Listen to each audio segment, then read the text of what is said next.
This on YouTube and Facebook. We're just going to double check here before we officially get this kicked off, just to be sure that people can see us fine, they can hear us, and they won't miss out on anything.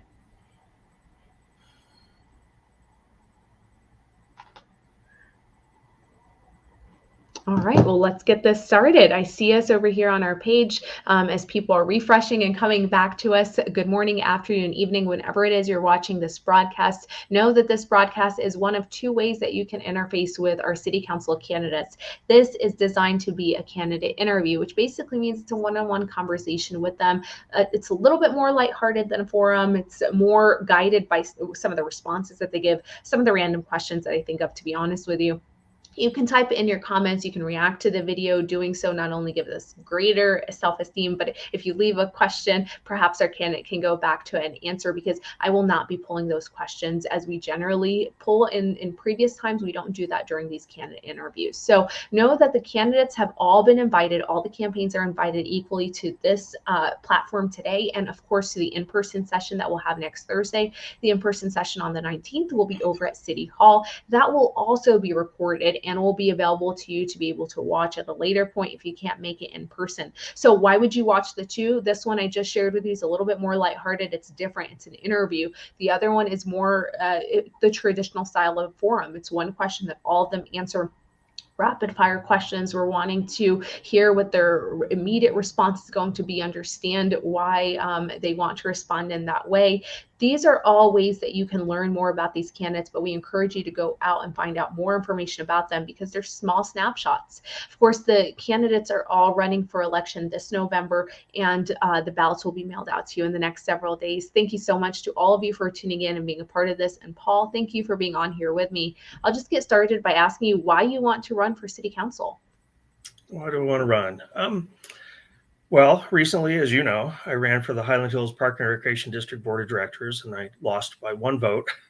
And as you can tell, my determination hasn't been deterred, and my desire to serve my community is stronger than ever. So saw an opportunity with the open position on the city council, and I stepped up to the challenge. Can you tell everyone a little bit about yourself if they haven't had a chance to learn more about you in the past election? Sure, you bet. I'm fortunate to have lived in Colorado all my life. My wife, Margaret, and I, we've lived in Westminster for the last 23 years. I currently own and operate Mad Rabbit Distillery here in Westminster. I've done that for the last 9 years. I guess to tell you a little bit about my degrees, my background. My original degree was in building construction and management. That was in a previous life. I have a passion for flying. So I went out and got my second degree in aviation electronics engineering. And that drove me to go further with my pilot's license. I'm a commercially rated instrument rated commercial pilot. Have a plane that I fly out of Metro, and that's one of my passions. And what are some of the goals that you hope to achieve if you're elected into this position? So for me, I'm very middle of the road. I think currently there's people running. There's two distinct slates that are running. There's one on the left, one on the right. I'm definitely the guy in the middle. Mm-hmm. I have a common sense approach for what I want to do for the city of Westminster, and that's to restore what I consider community.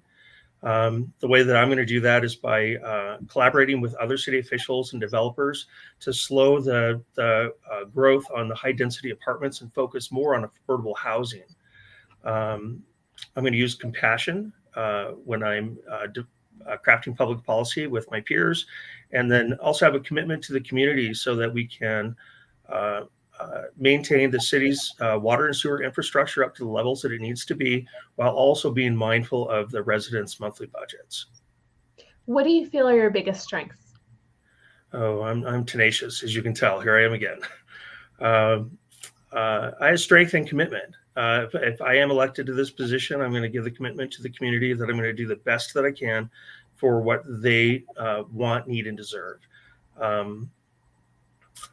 I just stick with something once I get on. So, what skills do you have that can directly apply to this role? So currently I serve on the HOA board for the Legacy Ridge community, which I live in. So I'm a director on the board there. I'm also a director on the board of the Walnut Creek 3 Business Park which are our office condominiums. I serve as director on that, and then even on another board.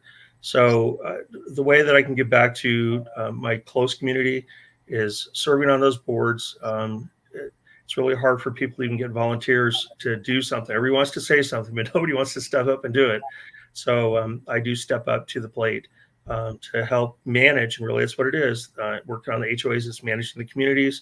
If I was on city council, it's going to be helping to manage the city's needs. Can you tell me about a time that you faced a challenge or made a mistake or even failed, and how you dealt with that? Wow, that's a good one. So life is full of stepping stones, and some people might even say landmines. I started this business, which is one of several, Mad Rabbit Distillery, like I said, 8 or 9 years ago. And it's just been a learning curve. So I don't want to say that it's been a failure at all, because it isn't. It's very successful. But along the way, over those 8 and 9 years, there's just been so much growth from starting a business from the ground up that somebody might not realize is it's just working for someone else.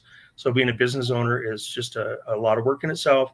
Again, not necessarily being a failure in something, but struggling along the way to learn the pitfalls of a new industry, which I'd never been in before.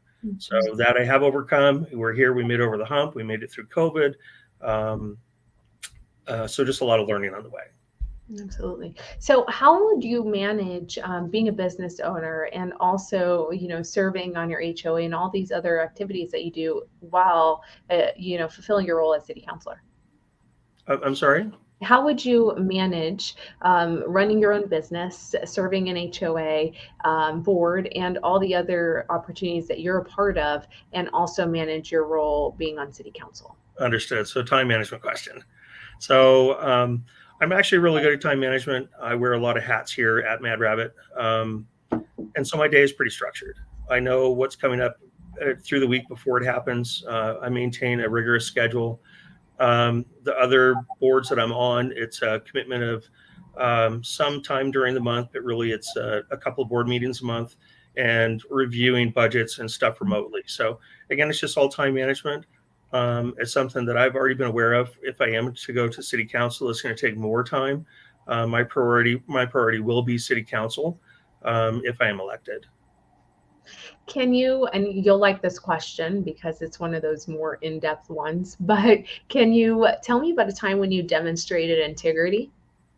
Integrity? Mm-hmm.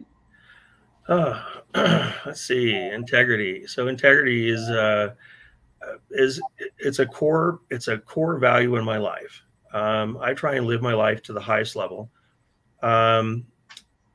There was one time, I guess we can say this, there's this one time in the last campaign where somebody questioned our integrity during the campaign, stating that we'd taken a campaign contribution from an executive director, which we had not. That directly affected me believing that somebody had challenged my integrity. And the way that we dealt with it was in a professional manner. It was through professional correspondence, asking them to stop or retract. But integrity is very, very important to me. And the only way that you can actually manage that is if there is a question of integrity, is to attack it directly and say it's not correct, or deal with it that way. So direct discussion. We have time for one more question. So I'll ask you this next question before I round out our discussion. What makes you unique? Wow. So I bring a unique perspective to the city. One, being a business owner. I know there's another candidate run for re-election that's also a small business owner, but we see the city from the other end of the spectrum. I pay taxes to the city. I collect sales tax and remit that to the city. We pay all kinds of use taxes to the state and the county and the city to run a business. So I know what it means to own and operate a business. I know that it's a challenge for lots of small business owners. And what we have to realize is that the bulk of the tax revenue that comes into the city is from small businesses. So I do bring that perspective from a business owner for what's important for the business needs and important for the city.